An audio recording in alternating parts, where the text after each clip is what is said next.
Power star Khesari Lal भैया का फिर से गाना रिलीज किया गया, जिस गाने का नाम है पढ़े आवा पटना। खेसारी लाल यादव और निशा सिन्हा ने इस गाने को गाया।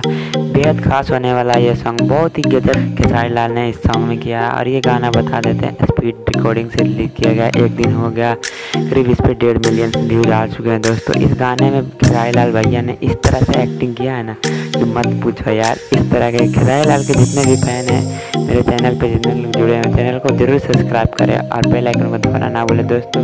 अगर आप लोगों को ये वीडियो अच्छा लगा तो वीडियो को लाइक करें दोस्तों। और बेहद खास होने वाला ये वीडियो, करीब ये 10 मिलियन से प्लस जाने वाला ये सॉन्ग हो सकता है दोस्तों, क्योंकि इसमें खेसारी लाल ने बहुत ही गजब का एक्टिंग किया है दोस्तों। मिलते हैं नेक्स्ट वीडियो।